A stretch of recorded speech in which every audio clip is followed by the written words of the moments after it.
All right, back at a marina, but you might notice... How's my hair? Yours looks good. Yeah, my hair But you good. might notice, for those of you that have been following, that this is our old marina. We're back at Marina Puerto Escondido to get our car. Hi everyone and welcome aboard. We are Pat, Alexa, and Gilligan the fat boat cat. We live aboard our 57-foot Nordhavn Noeta, and we've been cruising full-time around Pacific Mexico for about 8 years now. Today, we reunite our car with our boat as we cross the Sea of Cortez again, and have our final battles with the f***ing Seachest as we draw closer to our upcoming haul out. We'll even sprinkle in some airplane cockpit footage and some salty Gilligan, and you won't want to miss the last 40 seconds. Long day yesterday. The SkyWest Alaska flight was supposed to leave at 11:15. We went back to the gate after dinking around for an hour. Darn airplanes. Anyway, after a whole planes, trains, and automobiles, a couple days later. We got to the car about 8 o'clock last night. So we got here last night. Today we're going to bust down to La Paz. We're going to get on the ferry boat. We're going to take the ferry boat. We're going to go across to Mazatlan and then drive down from Mazatlan to Puerto Vallarta. It's about 10 hours of driving, and about 12 hours of sleeping on a ferry boat. So it shouldn't be too bad, but we get to be on the water. But being up here makes us really sad because we want to stay here. Because look at that. Isn't that beautiful? So we have to leave Marina Puerto Escondido one more time today, do a short adventure. So we'll give you a little montage of that adventure right here. And then next time you see us, we'll be back with our boat in La Cruz de Guanacaxle, ready for a haul out.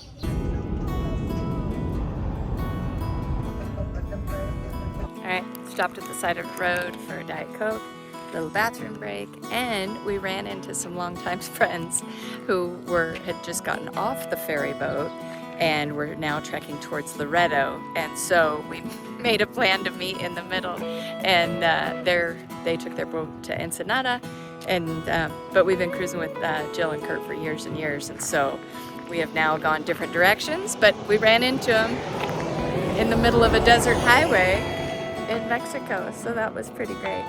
Anyway, hit the road. We got about another hour to La Paz.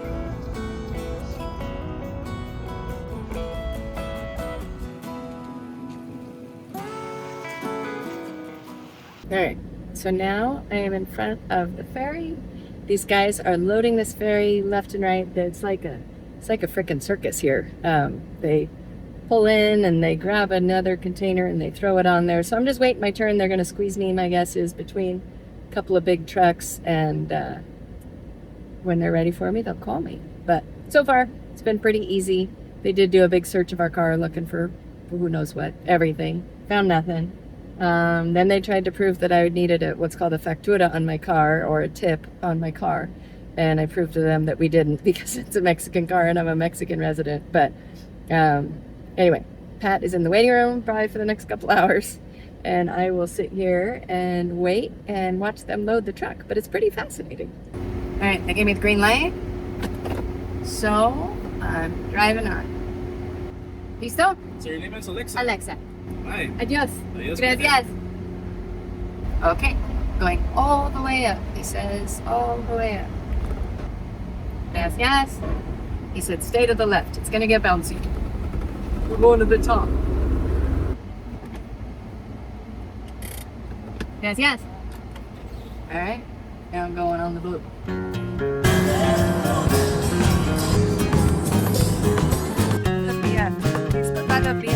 Or Baja ferries, or Bigfoot. I love Bigfoot.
night was pretty chill. I did wake up with a head cold. I'm sure it's been all this running and going. So I don't feel 100%, but at least we're going back to the boat. All right. They've just started to motion us to start to move off the boat. And we'll go see if we can find Pat. And I'm gonna let him drive because I don't feel very good. So, yeah, here we go. So there's a car over here that doesn't have a driver. Don't know where. I will tell you it's a foreigner car because there's bumper stickers all over it, and that's very much a foreigner thing.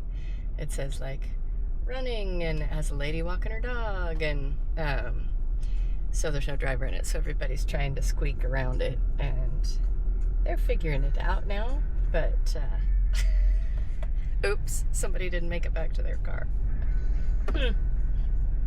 That'd be embarrassing. Alright, away we go. Here's a car with no driver still right here. Awkward. So there were two with no drivers. Huh. Well, alright. Into Mazatlan, here we go. India.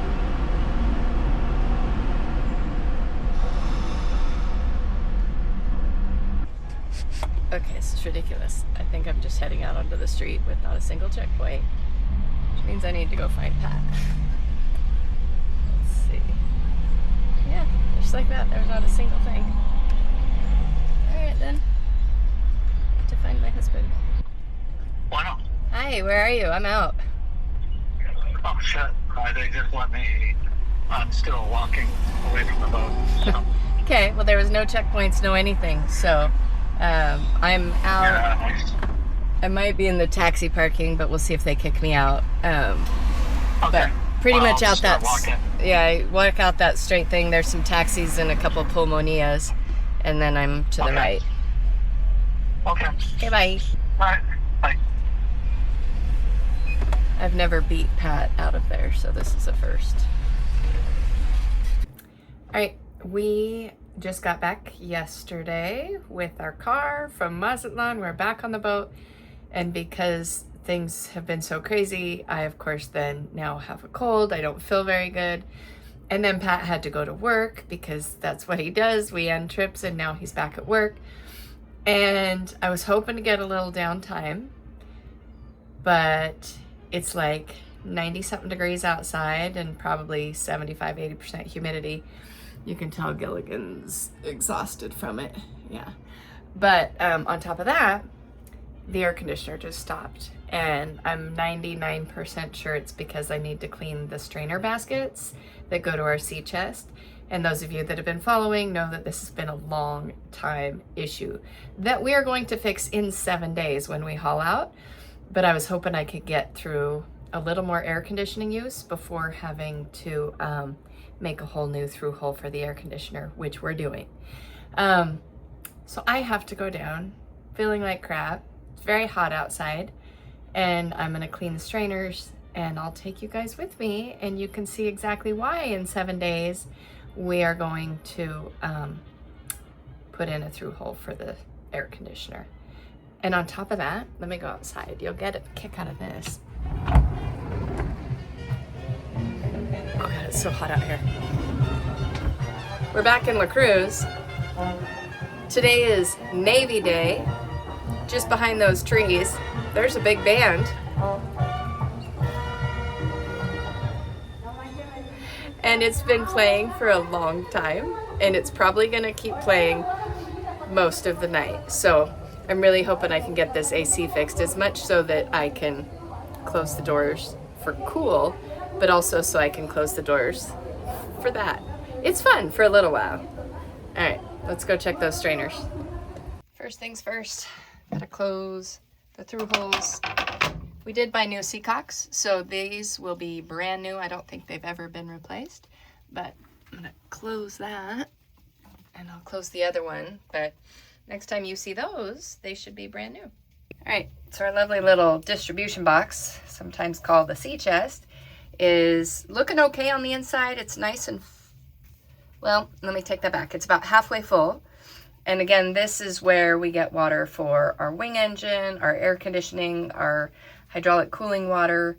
Everything comes out of here. But in order to get there, the water first has to go through these two strainers.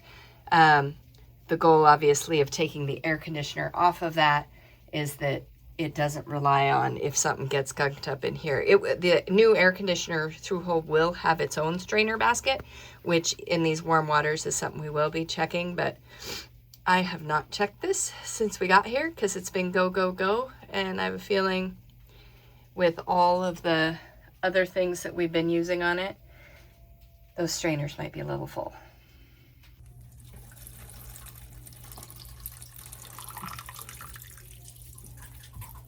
That's normal. I did close the through holes, so this should stop in just a minute.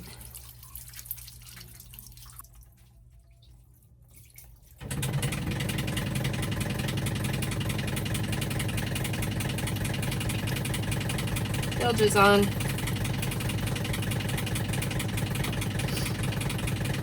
Let's see what we're dealing with. It's not too bad.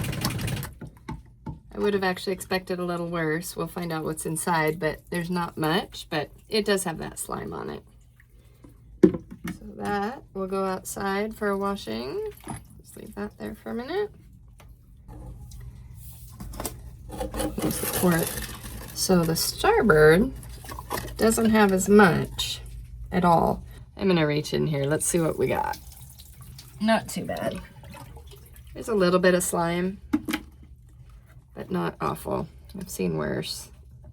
It only failed because Pat's at work, I'm pretty sure. Not much growth in there. That's good. A couple little shells. But I'm gonna go wash these, bring them back all clean. Might have to put some water in the sea chest and then we'll go from there. All right, got them all clean. They are ready to go back in. Every time we do sea chest, we get a couple of comments. Why don't you do the electrosand system? So first on that, the electrosand on our sea chest wouldn't be a good idea because what it does is it chlorinates the water. Our water maker draws water out of the sea chest and it has a membrane, and if that chlorinated water got in that membrane would be shot. So we can't do the electrosand system on that. If you've seen, I think it was Dulcinea's video, he did a video of that system, so check that out, but it was only on his air conditioner. Also, it's like $12,000 or $13,000, he said. So that kind of system can help keep growth out, but it would not have worked on the way our system is right now. Let me put the other one away. Also, people tell us to use chlorine and bromine and those kind of tabs often. Generally, we're using our water maker, and so again, for the same reason, we don't. Right now, our water from the hose pretty soon will be potable. We did make water on the way down the Sea of Cortez, but we haven't since we've been in La Cruz. Once we get to Paradise Village, that water's potable, so we won't be using the water maker. So I think I am gonna we have one bromine tablet. I'm gonna throw it in the one that was worse, I think, and see if that at least gets us through the next week, hopefully, before we haul out. So do we like the sea chest system? Yes, we think it's a great system. What that does is it keeps it, we only have 2 real big through holes, those 2-inch ones to draw all the water in. We're about to have 3. And so it really cuts down on the number of holes in your boat. So yes, that's definitely the benefit. The drawback is if you get a lot of growth. Now I'm gonna have to get some water back in that sea chest in order for the air conditioner to function too. So that it was a little lower than I expected to see the water level. I might see if, I know Pat is in the air right now, so I might text him and see what he thinks. But so far, this is, I'm pretty sure, what he would have told me to do first. Go clean the strainers, get the bromine tablet, and then before I turn it all on, I'm going to make sure he agrees with me. Okay, and clean my hands. All right, with the baskets to the sea strainer cleaned, sea strainer is about 3, the water level is about 3 inches below the top. Really, it should be very full. So I brought in the hose. And there is a vent hose attached. I'll flip the camera. You can see I'm going to connect those two, push some water into it, hope to fill this sea chest, turn on the AC, and see if I primed it enough. Pat has just pushed back from Puerto Vallarta to Los Angeles. So this is always the fun part. Things do go wrong when he's not here. And that's how I learned how to do things. That's it. All right, attach these two. All the through holes are closed except for the air conditioner one, which is down here. These are all closed right now. All right, we're gonna open this vent and push water. Let's see. All right, so water is going into here. I'm gonna turn that hose off. I'm gonna close this vent. And then I'm gonna go turn on the air conditioner and we'll see what happens. I'll leave this on and you guys can see if there's any reaction for me, okay? Oh, God. Boats, get a boat. It'll be fun. Somebody said that, I don't know who. Should get a kick in the nuts. And if you're lucky, you can hear tubas in the background.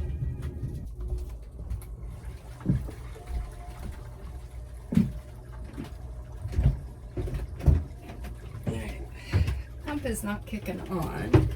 I need to prime the pump. Oh wait.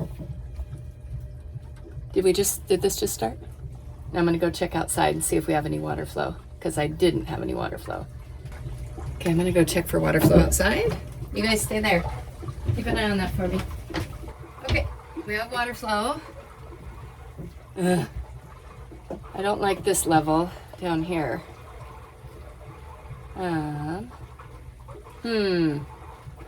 Air conditioner's working.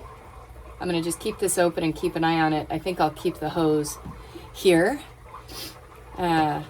So I don't need to prime the air conditioner pump if the AC is working,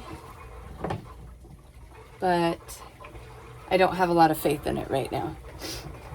6 days till haul out. That's all. I can do it.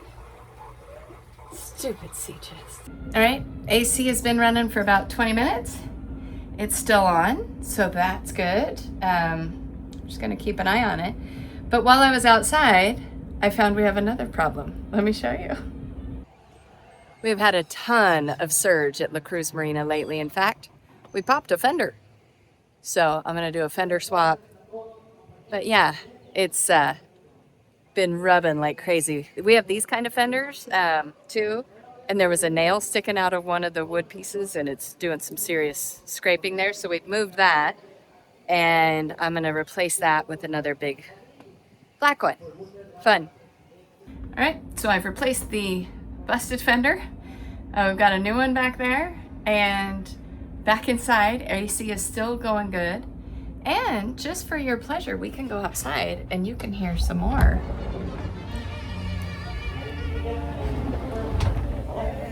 In case you missed it, we got some tuba, a busted fender.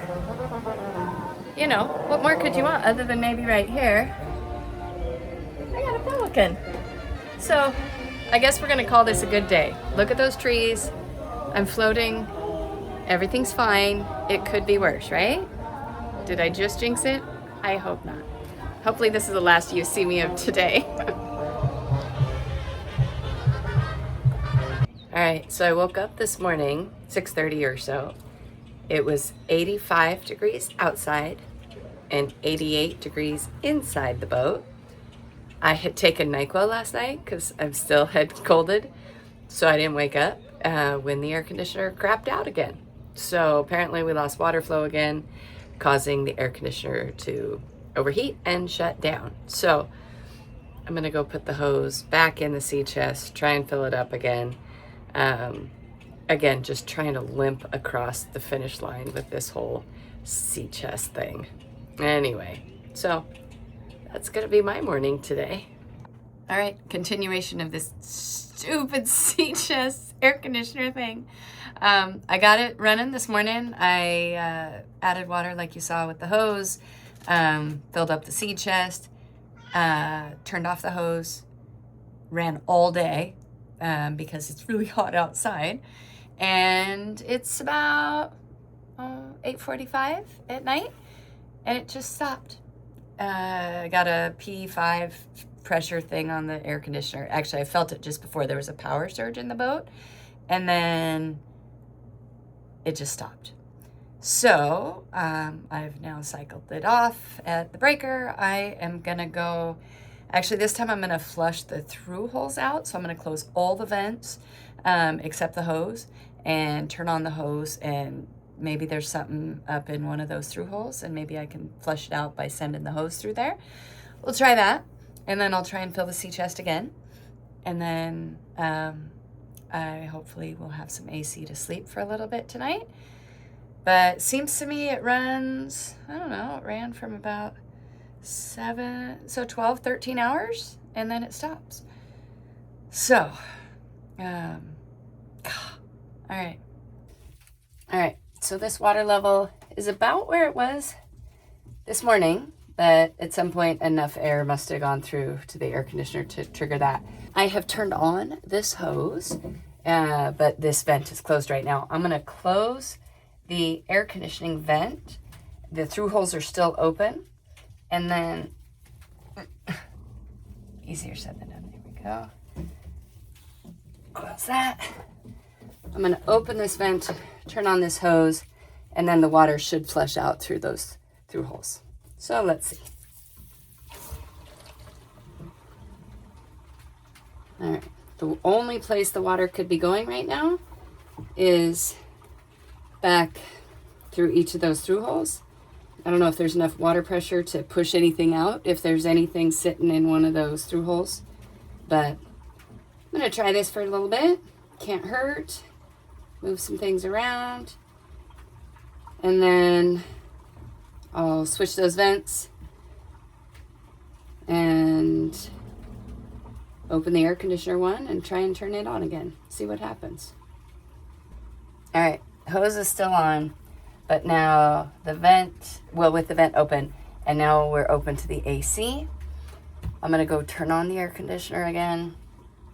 I'm gonna leave the hose on just for a little bit. I don't know, prime it. I don't know anymore. I just know it's hot. So let's leave that on. I'll leave the camera on. You guys can see if it does anything. It may be hard to tell because I have the hose running in there, but I'll be back. Hey, hi. So I've got good water flow outside, but I'm cheating because I got the hose on still. I'm gonna just leave it on for a little bit, and then I'll come back and I'm gonna turn this hose off, and I'll be curious to see what the water flow is outside, if it's comparable to what I'm getting now. And then of course the next test will be I go to bed, and in the middle of the night, does it turn off again? If this were Pat doing this right now, it would be a lot saltier. So I'm sorry that you're missing out on the salty Pat talk. I can guarantee he's doing it from, I think he's in San Diego today. He was in Cabo while part of this was happening today. So he is salty. It's just maybe not on camera. All right. So this is what our water flow looks like with the hose. Plenty of water flow. We'll compare that to what it's like when I turn the hose off. Okay, hose is off. Water flow still looks pretty good. Yeah, that's without the hose. I'm happy with that. I'm gonna go to bed. Let's see if we still have that in the morning. So I am on the road while Alexa is dealing with this air conditioning issue. Seachest is not getting adequate flow. I think one of the issues is one of the through holes is one of the valves is compromised, so it's only partially open. So we're not getting full flow into it, but it's still really aggravating and frustrating. You know, once again, it's summer and we're dealing with this fucking Seachest. They can't be all this bad. If they were, I think we'd hear from every Nordhavn out there, every boat that has them. So I don't know. We're gonna haul out. I'm gonna change the sea holes and the sea cocks. So hopefully that'll work. We'll get full flow going to that thing, and we're gonna remove the air conditioner from it, give it its own dedicated through hole, which should help quite a bit. But in the meantime, it worked for, I don't know, what is it, 5 days, 6 days. We were out of town. We had the air conditioner on, ran the whole time for Gilligan. We had a girl coming over, Delaney. She was over 2-3 times a day checking on Gilligan, so he was, no worries for him. But it worked the whole time. Get back, it worked, and then I leave. I had to leave yesterday to come up and go on a trip today. Sure shit, yesterday, as soon as I'm in an airplane, it stopped. And it's been a fight ever since for Alexa. You know, it works for a couple hours. Today it ran for 12 hours and then just shut down. So it's not getting flow. So I don't know if the one good through hole is compromised with growth. We haven't cleaned the bottom because we're hauling out in a few days. So we don't want to waste the money doing that. But it's still really aggravating. And this Seachest is, fuck me, it's beyond belief trying to deal with this thing. They can't all be that way. I mean, they can't all be this bad because this is just beyond belief. I'm almost to the point where we're just gonna shit can the whole thing and put everything on its own through hole, because this thing is a nightmare, and I don't want to go through another summer like this. So stay tuned, because you know, I'm frustrated because I'm sitting up here, you know, well, I'm not suffering. I'm in an air-conditioned hotel overlooking, that's San Diego behind me. But Alexa's not feeling good, and she's having to deal with all this. And in all honesty, I'd rather be home doing it, helping out, and just dealing with it. So anyway, that's part of my aggravation. Is I'm sitting here frustrated because I can't do anything other than like, good job. So that's it for now. Fly tomorrow. Dallas, San Diego, Dallas, Seattle. I'll try to get some airplane footage for you guys because I know everybody likes that. So stay tuned. Talk to you later. Hey, I'm in Dallas, getting ready to go to Seattle. It's 3 hours, 33 minutes en route. We'll be 34,000 feet. A little bit of weather, mostly turbulence. The front coming on shore up by Washington, Oregon. So I'm going to do that. Get out of here, and I'll be done for the day. My view, there's the Dallas terminal. All that info. Let's roll that out a little bit. Our route today from Seattle, Hoodad, Panhandle, Tuba City, Meeker, Pocatello, Pendleton, Seattle. Be landing on 16 right, most likely. Their engine instruments. We're just kind of set up. We're ready to go.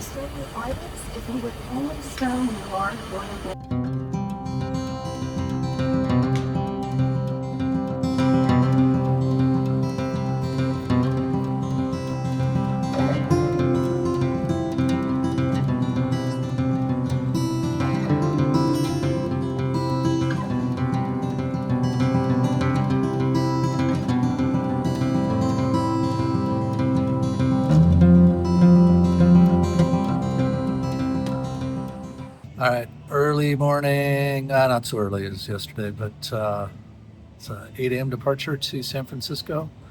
I'm anticipating lots of delays. There's a lot of construction up there, so this flight, I think, is on time. I was looking in FlightAware or somewhere that this one, it's on time is like 12%. So I'm hoping, and this is bad, I know, but I'm hoping that we're so late that I misconnect and they just take me off the trip and I can go home tomorrow. I know, greedy, but you know, never know. Talk to you guys later.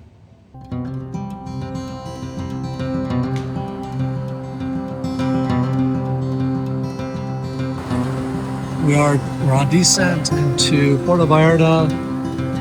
Be on the ground about an hour. By the time we leave, this will all be thunderstorms, so I'll get some footage on the way out as well. Right up there is Puerto Vallarta. All right, it is Sunday morning here in La Cruz, the day before our haul out. Opened up the doors a while ago. Sundays on the docks are nice and quiet, which means a friend of ours thinks he can go do a little walkabout. Look at this. Gilligan is apparently going for a walkabout. Gilligan, stop. Hey. So, since he doesn't mind, he does have his GPS tracker on, and this is a very well-known location to him, but he knows he's not supposed to be up here. He does tend to stay on the finger of the dock. Oh, hi. Yeah, now you're coming down. Come on. There you go. All right, let's see if he'll follow me. Come on. Gilligan. Come on. This is why people have dogs, not cats. Hey. Oh my God. Come on. It's like, but I don't wanna. And then this is what happens. This is what happens when you get a ragdoll. You just pick him up like this and take him home. Now he's pouting. Come on. Nope. Oh, that's not home. That's home. Oh my God. Come on. He knows. And then this is also what he does. Still not there. Home is there. Come on. Come on. So Gilligan's 9. He's only ever lived on boats. When we first got him, we had some boat neighbors and we gave them all squirt guns. And we said, if Gilligan gets on or looks like he's gonna jump on your boat, spray him with a water gun. And they did. They were great, little squirt guns. And he learned he's not supposed to get on other boats. Every once in a while he does, but he knows he's not supposed to. He also knows he's not supposed to go up the ramp, so it's like having a toddler. So this is how he has to go home when he won't follow me. It's the walk of shame, and he doesn't want to do it. But we're home. All right, now if I drop him, he should go. Right? You're home. He just swore at me. Come on, let's go. Clearly he's abused. Come on.